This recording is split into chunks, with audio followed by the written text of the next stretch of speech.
Here we are, once again diving into the belly of the beast. I had a lot of fun revisiting the first game and analyzing its level design that I just had to come back for the sequel. Mega Man 2 is where the developers had a better idea and understanding on what these games were gonna be. The first game had some rough patches, but it ultimately succeeded in establishing the foundation for the series. Development on the sequel was unsure at the time, as the first game didn't sell enough copies to justify its development, but with 3 months and a dream, they were able to build what would be the second highest selling Mega Man game in the franchise, just behind Mega Man 11. When I was playing through the first game, there were certain elements and mechanics that made me question, why were they included in the first place? Well, I'll preface that by saying this. These games were developed during an era when arcades were the dominant way to play video games. Home consoles were still in their early stages, providing developers with a new platform to distribute games to a broader audience in ways arcades couldn't. During the 1980s, arcades were still thriving and capturing much of the attention from consumers. However, this period also marked the beginning of a shift towards home console gaming, thus laying the foundation for the gaming culture we know today. One thing I failed to mention in my previous video is that many home console games in the 80s were still heavily influenced by arcade game design principles, and Mega Man was no exception. Take for example the score system in the first Mega Man. This mechanic seems like a direct carryover from arcade games. However, it was a nonsensical inclusion as there wasn't any known ranking systems to take advantage of it. It feels poorly implemented. The score system served no meaningful purpose, just a number displayed on the screen with no impact on the gameplay. It seemed like a case of arcades are doing it, so we should as well. Another influence from arcades was the difficulty. Arcade games were intentionally designed to be challenging, encouraging players to keep spending more money to keep playing. The combination of tough challenges, replayability, and short addictive gameplay loops seen in arcade games also shaped the design philosophy of early Mega Man games. This approach is also seen in Mega Man 2, which continues to reflect these arcade-inspired elements. Except this time they removed the score system because, like I said before, there was no meaningful purpose for it to be there. It's just, I don't know why they made that. Like in the previous video, you will analyze some of the levels and see whether they are improvements from its predecessor. For this video, we'll be taking a look at Quick Man's, Wood Man's, and Heat Man stages. And if you guys enjoy this type of content, be sure to leave a like, subscribe to the channel, and without further ado, let's begin.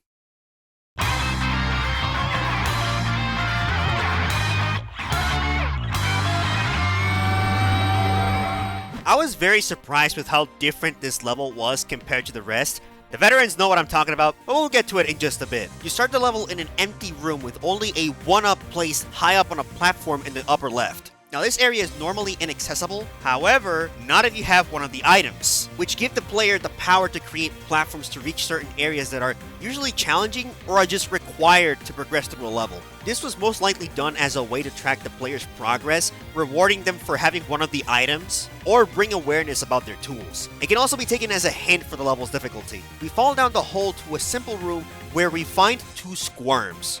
I butchered the pronunciation, didn't I? Their placements prevents the usual run and gun approach, possibly encouraging players to keep moving instead of focusing on the enemies. Attempting to engage them directly is likely to result in taking a good amount of damage. As we fall down, we are then introduced to the stage's main gimmick, the infamous insta-kill lasers. Help! The player lands safely and is given the time and space to deduce that these lasers are not something they want to interact with. Adding to this is the clear contrast in colors between the lasers and the rest of the stage. The next room drops you on a platform with 2 holes in between. The lasers are still an active element, so the player has to be quick with their decision making. Both holes take you to different locations. Taking the path on the left has the player falling directly without the threat of the lasers, skipping a few sections. Opting for the right path drops the player onto another platform with a patrolling stringer, likely placed there as a way to slow you down from the lasers. These guys are similar to the spines,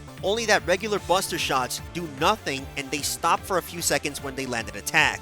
Here the choice is presented once again, but with tighter timing. If you hesitate even for a moment, the right path closes off, forcing you to take the left path. If you successfully took the path on the right, you are rewarded with an extra life, an E-tank, and some energy. Trust me, you're going to need those, especially the extra life. The next room is a bit weird, but I found it to be cool regardless. You fall right into a blackout. There is no light, no nothing, and then God said, "Let there be light." or in this case, the Chanky Maker. You'll find a total of 3 of these enemies, and they're only used for this section. The Chanky Makers serve as your main source of light, so once they're defeated, the player must rely on memory to navigate the upcoming platforms. Or if they realize they aren't making progress while moving, it's a clear sign they should jump. The TLDR for this section, move right and jump a lot. I appreciate how the enemies have an influence to the environment's appearance. While they don't pose a direct threat to the player beyond slowing them down, they add a dynamic element to the stage's visuals, which I think is really cool. This also marks the transitional point leading to the stage's climax. Well, get all the energy drinks that you can because you are going to need them. You are given a second to register the situation you are in before disaster strikes. The player lands beside a foothold and lasers start appearing everywhere. The platform has a very interesting placement. It was maybe done with the intention of testing the player's awareness and giving them an extra sense of urgency, as the rest of the rooms that follow don't have platforming sequences. Still, the player needs to react quickly to advance and not get cooked by the lasers. You have multiple rooms that you have to go through, so you're in this for the long run. This is one of those instances where you just gotta go, fuck it, we ball, and just don't stop. Because if you do, if you even show a sliver of hesitation, yep, this whole sequence is more of a memorization test than anything. If a player is running through it the first time, it's very likely that they will end up getting caught by one of the lasers. So the best approach to this will be to focus on avoiding the hazards as best they can and using the room switch mechanic to their advantage. Along the way, you'll see items like weapon energies that at first glance may seem like a bait for the player. If they were to take these items in a normal fashion, they will die. But maybe the items here are communicating to the player that there is another way to circumvent the lasers in an easier and safe manner. Using Flashman's weapon effectively neutralizes the laser threat, granting the player ample time to move through the rooms without the usual danger. You're even rewarded for this as well, as one of the laser rooms has an extra life. We are now free from the killer lasers, and we are now taken to the last room. Here you'll find 2 sniper armors back to back, serving as the final challenge before you enter the boss. It's very likely they were placed here as a way for the player to grind weapon energy if necessary, especially if you used Flashman's weapon previously. Regardless, the player cannot evade them, so they're given no other choice but to engage them and shoot them down. And once they are taken care of, you are greeted by the boss door. This is a very controversial stage, to say the least. It introduces the level's gimmicks early on, and does so in a way where the player can understand the critical situation they are placed on. The level follows a clear structure with difficulty progression. While this might seem ironic given the nature of the lasers, let's break it down for a moment. It begins with simple laser obstacles, allowing the player to familiarize themselves with the level's gimmick. The difficulty gradually escalates, culminating in a high-stakes climax where the player is placed in an intense life or death situation. It creates a feeling of dread and tension, making it clear that a single mistake can be very costly. The designers were mindful of this unforgiving nature and counterbalanced it by providing multiple extra lives throughout the stage. The extra life in the first room can also be interpreted as a subtle suggestion to the player. If Quickman's stage feels too much, you might benefit from defeating the other bosses first. This level is also the antithesis to the levels we've seen so far. Most stages allow the player the freedom to tackle challenges at their own pace, emphasizing patience as a key strategy. In stark contrast, Quickman's stage forces the player into a high-pressure scenario where time is of the essence. There is no luxury of taking things slowly. If you want to survive, you must adapt to the level's rules and act quickly. It also seems like the level was designed with memorization in mind, as it is very likely that a first-timer will not clear this on their initial attempt, unless they are a god gamer. It seems the developers very likely designed it this way to encourage the player to utilize the room transition mechanic to assist with navigation. Personally, I didn't find this stage as frustrating as I thought it would be. The first few runs were a bit aggravating, I'm not gonna lie. Nevertheless, when I learned the room's layout, it was a breeze to play through. It's one of those stages that starts out insanely difficult for newcomers, but later becomes one of the easier ones when you know it. A bit off topic, but I picked this stage because I finally had a legitimate reason to use Quickman's remix from Smash 4, so yeah, I just felt like I needed to say that.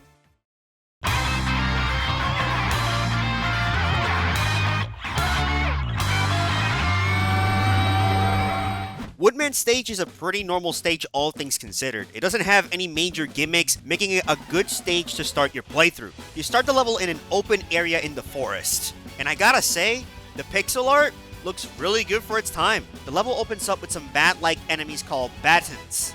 I think that's how it's pronounced. These enemies are indestructible when they're hanging from the ceiling, so the only way to defeat them is to get close to them, forcing them to engage and giving the player an opening to shoot them down. That's not all though, because we also get introduced to another enemy, the Rabbit. These guys jump around and shoot carrots at the player's location, and you will see both of these enemies repeatedly in this stage. So it's a pretty good introductory section, all things considered. You learn the enemy's attacks in a relatively safe and hazard-free environment. Moving on to the next room, not much to say here. The player is put in a closed-off area with 3 battens to deal with.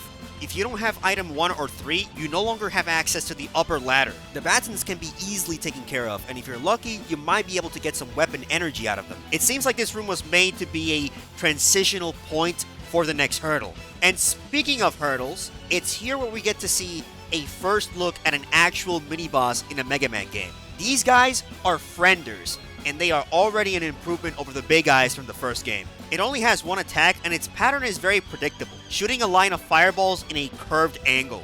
It takes a good amount of buster shots to take it down, but it's a pretty simple fight. You'll come across these enemies 2 more times, each with a different room layout, and each more difficult to deal with than the last. Heatman's weapon is highly effective against them, capable of taking them out with a fully charged shot. If the fact that we are in the woods isn't already obvious, or if you're not a Pokemon player and don't know type matchups, this reinforces the idea that Heatman's weapon is the optimal choice for dealing with Woodman.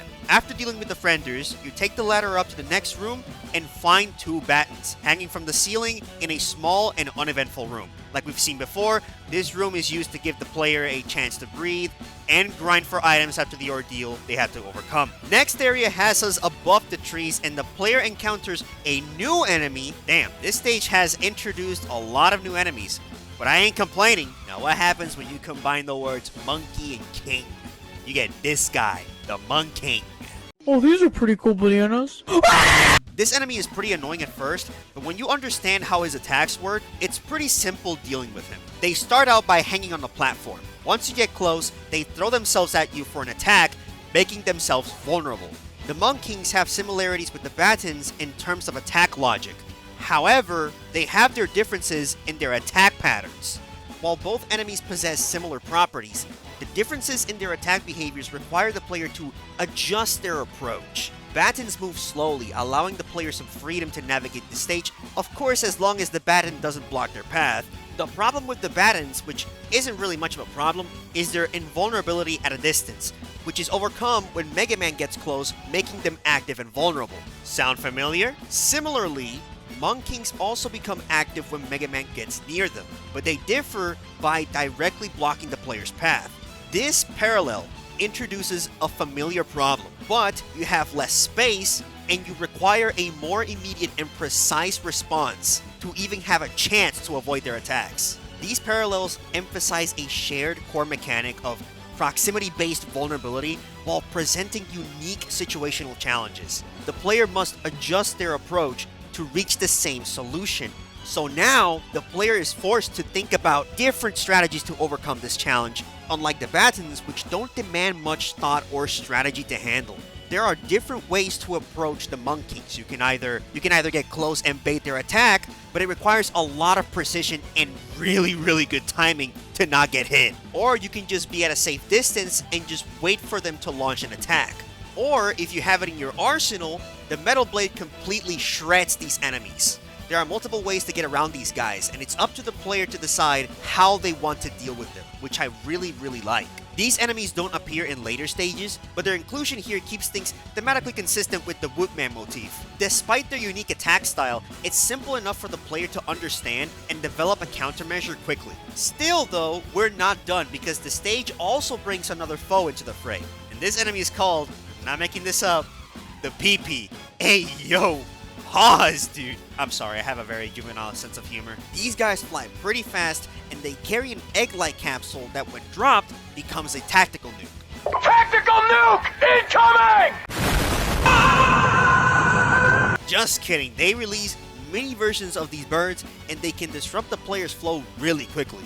They move just as quickly as the original, and due to their size, it can be challenging to deal with all of them at once. Not to mention that the player still has to deal with the Monk Kings, and both of these enemies can overwhelm the player if they are not prepared for their attacks. You can prevent this situation by shooting the egg before it hits the ground, so the player has to pay attention to the sky to prepare for a potential egg to drop. This section has gaps where the player can fall into a bottomless pit if they're not careful. This is the most chaotic section in the level, but compared to Quickman's stage, the challenges are more manageable and require the full utilization of Mega Man's mechanics. The next few rooms have the player facing rabbits, each in different terrains. These sections serve as a breather for the player before the final sprint. Now, did y'all think we were done bringing new enemies? Nope! Say hello to the Cuckoos, and the only thing on their minds is running and jumping. These guys can take a lot of buster shots, and they're really fast, so it's very likely for the player to get hit if they're not prepared for them. You are not able to outrun these guys, but there's a rhythm to their approach. They jump at consistent intervals, and right there is where the player has an opening to get past them. I found it odd that the Cuckoos are introduced so late in the level. It seems they were placed there to add one last element of surprise for the player, who at this point wouldn't have any prior knowledge of their attack patterns. However, this can be forgiven due to how straightforward and easy to understand the counterplay is. Now that it's all said and done, the player will be greeted by the boss door, and thus marking the end of the stage. It's a pretty normal stage, all things considered. It doesn't contain any major gimmicks, making it a good place to start your playthrough. It is a very straightforward stage, but it is very combat heavy. The level features a variety of enemies placed in different layouts, making decent use of enemy positioning to challenge the player. And like I mentioned previously, it introduces the concept of mini-bosses. Mega Man 1 tried to do something similar with the Big Eyes, with varying degrees of success. The Frienders, however, are introduced midway through the level and are much better executed.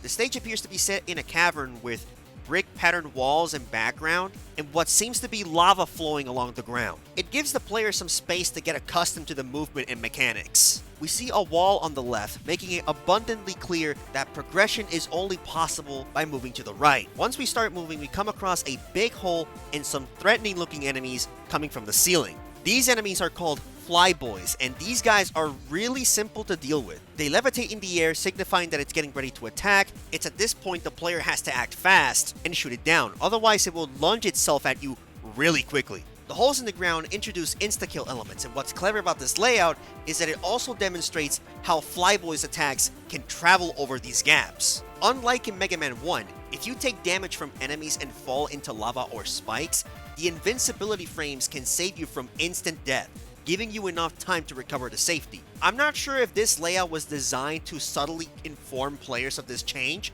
but if it was, that's a really clever way to communicate it. Another tidbit about this section is that the Flyboys spawn infinitely. This is going to be a reoccurring thing in this level, so keep that in mind.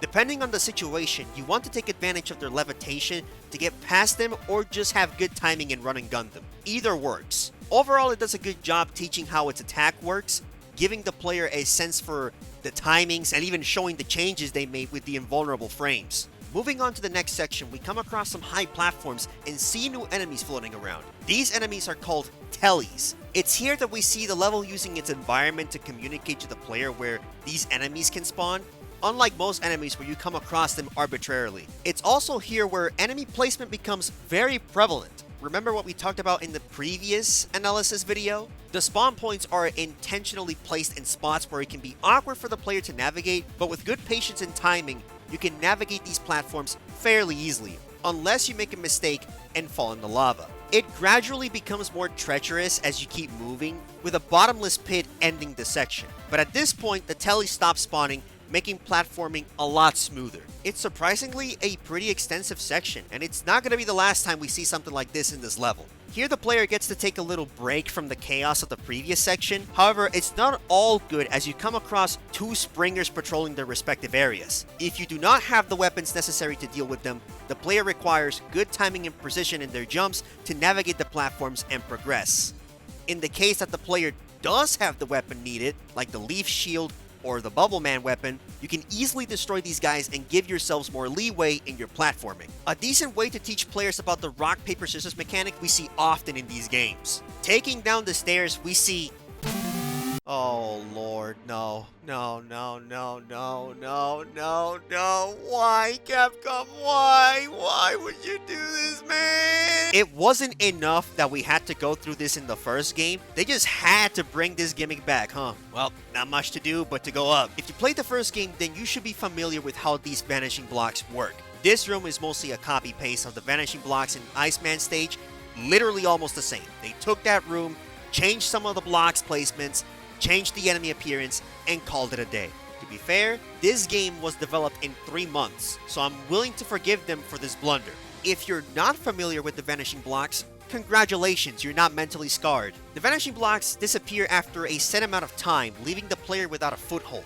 Similar to Iceman stage, the challenge here lies in memorizing the block locations and their timings. The player must be preemptive with their jumps, making memorization a crucial element not just for this section, but for the rest of the level as well. We see a Springer patrolling the bottom floor, basically telling the player if you fail, you're gonna get jumped. Unless you have the Leaf Shield. God bless the Leaf Shield. Once you get past that room, you land on a passageway and are greeted by 2 tellies. It's also here that it becomes very clear that the vanishing blocks are the main gimmick of this stage. With pillars blocking your way, the only normal way to get around them is by patiently waiting for the blocks to appear, making progress available. It's also worth mentioning that you can use Dr. Light's items to help speed up the process. Despite this, the player still has to deal with the tellies, making traversal very tricky, and each platforming section escalates in difficulty, with the last one having a bottomless pit, punishing the player for getting the timing wrong. Alright, now that we got past all of that, it's time to move on to the next challenge. Oh Lord have mercy. I'm not sure how other Mega Man fans feel about this section, but my god, I hated it. I hated it before and I still hate it to this day. This portion is the culmination of the entire level's gimmick. There are no enemies in sight, nothing to interrupt the player's focus on platforming. The only way to get past this is through memorization, quick reactions, and sheer willpower. The first third of the sequence takes place in a relatively safe environment. If you mistime your jump, you'll just fall back to the ground and start over. It's frustrating, but at least it's forgiving. However, things start to get intense in the second third of the section. Suddenly, there's lava below you, raising the stakes significantly. If you make one mistake here, you lose a life. Fortunately, this part is more reaction-based. The blocks appear sequentially next to each other, giving you just enough time to jump onto them. Now, I can't say the same for the final third of the segment, because that's where everything falls apart. You're placed above a bottomless pit, and you have to preemptively jump to land on blocks that appear above you. If you miscalculate, or you mistime your jump, or you just don't make it, you die. Plain and simple. The problem here is that the blocks don't have consistent timings. While the layout is similar to the first third of the section, the timing is completely different. Even if you know where the blocks are going to appear, the jump feels more like a gamble this time around. There's also an extra life along the way, which might seem like a nice incentive for the player, but unless you have item 2, it's impossible to grab it and get away with it. This seems like a deliberate hint to nudge the player into using item 2 to skip the entire section. I will admit that I like the concept behind this section, but the execution just leaves a lot to be desired. The inconsistent timings and frustrating platform placements make this section unnecessarily aggravating. What could have been a tense and satisfying challenge just feels like a tedious chore, making this level crash and burn. Now, we're still not done with this level because after you get past that, you take the ladder, go to the bottom floor, and you are greeted by a sniper armor. The sniper armor leaps toward the player, not quite like the big eyes, but more to close the distance and set up its actual attack, firing our own lemons back at us. It starts shooting at a downward angle and gradually raising its aim with each shot. Thankfully, the ladder on the right proves useful for avoiding the shots, giving you a clear opening to counterattack. Once the armor is down, all that needs to be taken care of is Sniper Joe, and we already know how that goes. When that's done, you take the ladder on the left, with the boss door greeting you at the end. This level does a decent job of teaching the player about its gimmicks, using them repeatedly in different ways with gradual progression to help familiarize the player with the mechanics. However, not all of the gimmicks are executed properly, especially the climax of the level, which falls really short. I enjoyed like 95% of this stage. I think it does a good job at not making each segment feel repetitive. The only part I didn't enjoy was the last platforming segment. There's a natural progression here. It starts by introducing the enemies in a situation that will later reappear in a more challenging form. The gimmick is first presented in a mostly safe area, allowing the players to learn it, and the level concludes with the most difficult challenge. While the designers had the right idea, the execution could have been better. From what I could gather and observe, I think the devs have better concepts and ideas this time around. The stages are better structured, and I feel like they're more thematic to their themes. But in spite of that, I don't think it can be denied that the fundamental designs on some of these levels are flawed. Thankfully, as time went on, they would improve on the formula. Well, improve is not an accurate term. I would rather say the formula fluctuates, because there are games that completely disregard any logical reason for some of their designs. Maybe one day we'll come around to checking those games out, but for now, I think that about wraps up the video. Thank you guys so much for watching. I'm not gonna lie, I kinda been procrastinating on this video due to one reason: Balatro. This game has consumed my soul. Like, I'm serious, it's been a problem. And also, before I forget, I also want to say that I stream on Twitch. I stream every Saturday. I'm trying to see if I can squeeze in some weekday streams, but for now, Saturdays are usually the days I'm most comfortable. I usually stream on the evening, so if you guys want to like pop in, say hi, or just leave a follow for your boy, then the link to my Twitch is in the description below. Now that truly wraps up the video. Thank you guys so much for watching. If you guys enjoyed the video, please leave a like, subscribe, share your thoughts in the comments. What do you guys think of the analysis? What are y'all's perspective on these levels? Y'all agree? Do y'all disagree? Let me know in the comments. And until then, I'll see y'all in the next video. Drink lots of water. Take care.